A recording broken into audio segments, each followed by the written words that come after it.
Tuhan dan karunia, ku terjebak di antara dua dunia.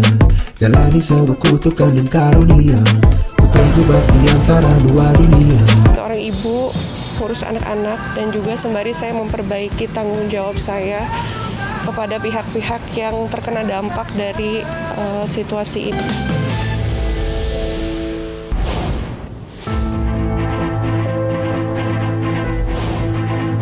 Irish Bella akhirnya menginjakan kakinya di Polres Metro Jakarta Selatan siang kemarin. Wanita berdarah Belgia itu akhirnya datang berkunjung untuk membesuk Amarzoni di balik jeruji besi. Dengan nada suara bergetar seolah tak kuasa menahan amarah dan kekecewaan, Ibel pun ungkap permohonan maafnya pada seluruh masyarakat tanah air. Saya atas nama pribadi dan juga keluarga ingin mengucapkan permintaan maaf sebesar-besarnya kepada seluruh masyarakat Indonesia. Dan selanjutnya, saya dan keluarga memutuskan untuk menyerahkan seluruh proses hukum kepada pihak yang berwenang. Dan saya dan keluarga betul-betul menghormati dan juga mempercayakan semuanya yang sedang berjalan ini dengan ketentuan yang berlaku. Ya pastilah ya, pasti kecewa lah, kan seorang istri gitu. Tapi yang penting adalah sekarang kita saling menguatkan gitu loh, ya kan? Nguatin Bang Amar juga, supaya semangatin Bang Amar, semangatin Kak Ibel juga, nguatin Kak Ibel juga gitu loh. Itu yang paling penting gitu loh. Bukan hanya itu, wanita kelahiran 23 April 26 tahun silam itu juga memohon doa agar dirinya diberikan kekuatan dan kesehatan supaya dapat melewati ujian ini. Ibel juga meminta izin agar dirinya tetap dapat melanjutkan kegiatan sekaligus kehidupannya sebagai seorang ibu.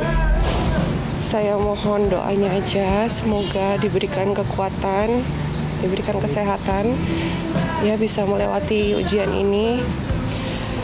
Dan saya memohon izin juga untuk melanjutkan kehidupan saya ya, kegiatan saya sehari-hari sebagai seorang ibu, urus anak-anak, dan juga sembari saya memperbaiki tanggung jawab saya kepada pihak-pihak yang terkena dampak dari situasi ini.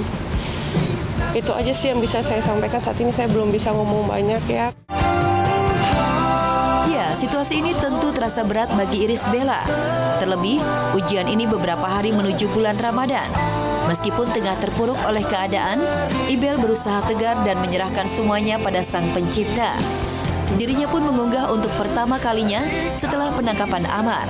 Ibel pun seolah menunjukkan kepasrahan hidupnya melalui cuitan di akun Instagram miliknya dengan kutipan Al-Quran dari surat Al-Ghafir ayat 44. Dan aku menyerahkan urusanku kepada Allah. Sontak, curhatan Adem ini membuat banyak warganet merasa sedih. Banyak yang menguatkan ibu dua anak tersebut.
Ternyata belum siap aku. Indra Bekti Bukti memilih absen pada sidang perdana perceraiannya dengan Aldila Jelita dengan agenda mediasi di Pengadilan Agama Jakarta Selatan Senin kemarin. Ketidakhadiran Bukti pada sidang perdana menjadi pertanda host kocak yang tengah recovery kesehatannya itu menyetujui permohonan cerai Dila. Dan tepat di hari sidang cerai perdananya, akun Instagram Indra Bekti tiba-tiba menghilang di laman media sosial itu. Belum ada penjelasan dari pihak Bekti mengenai hal tersebut. Enggak, hari ini emang nggak hadir. Emang dia juga nggak bisa, katanya ada syuting juga di tanggal ini. Ya udah, gitu. Udah disepakati juga kok dua-duanya gitu.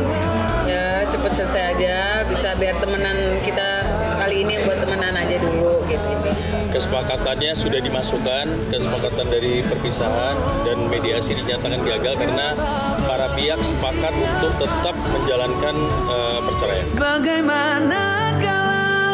Sementara itu, sidang gugatan cerai yang dijalani Aldila Jelita yang dihelat Senin kemarin bertepatan dengan hari ulang tahun Dila ke-37. Momen itu menjadi yang pertama bagi Dila merayakan pertambahan usia tanpa Indra Bekti.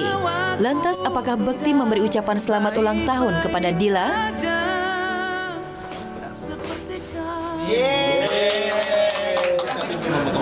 Udah diucapin. Udah. Enggak, tadi dia ucapin lewat WA terus juga mau ngasih bunga katanya gitu.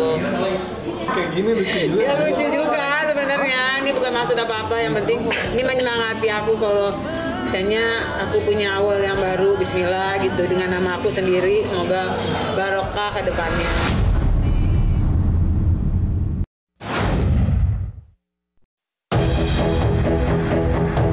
Fuji terseret dugaan penipuan all shop.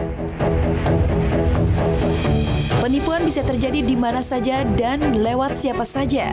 Naasnya kali ini penipuan disalurkan tanpa niat dan maksud hati dari mantan kekasih Thorik Halilintar, Fuji Utami. Ya, beberapa waktu lalu, lewat kanal YouTube Mr. Bird, salah seorang follower Fuji yang bernama Deanata berniat membeli phone seluler bekas atau second dari endorsan Fuji yang Fuji gembar-gemborkan sebagai temannya. Dalam sekejap, uang dia berhasil diraup sebesar 17 juta rupiah. Temannya lagi jualan. Temannya ya? Dia ngaku itu di temannya ya? Iya. Ada buktinya kalau dia menyatakan itu temannya?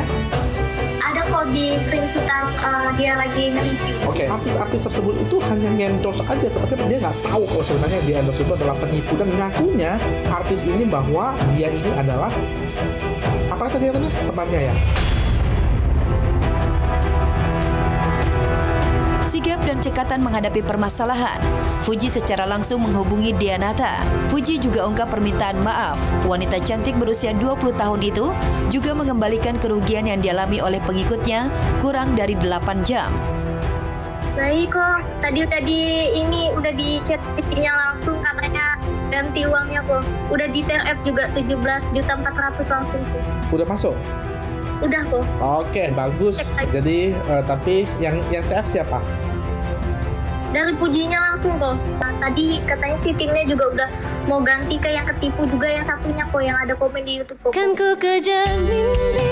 Ya, Instagram Fuji diikuti oleh kurang lebih 10 juta followers, membuat Fuji makin naik daun. Sukses Fuji mengundang penasaran banyak orang. Mungkin itulah yang menjadi alasan Fuji banyak mendapat tawaran endorsement. Di sebuah kesempatan, tak henti Fuji mengucap syukur dengan perjuangan yang ia peroleh saat ini. Jujur gak nyangka nyampe titik sini, karena aku pikir ya aku bakal nyerah di jalan, tapi ternyata alhamdulillah banyak tim netizen yang baik sama aku ataupun teman-teman aku yang ngedukung aku terus sampai aku kuat sampai sini. Capek sih setiap hari nyari duit berasanya, tapi apa yang menyemangatin kamu selalu? Tanggung jawab akan aku harus gaji tim, aku harus memikirkan masa depan aku harus membantu keluarga aku segala macam, banyak tanggung jawab yang bikin aku jadi semangat kerja, bukan sebagai beban ya, tapi jadi semangat kerja.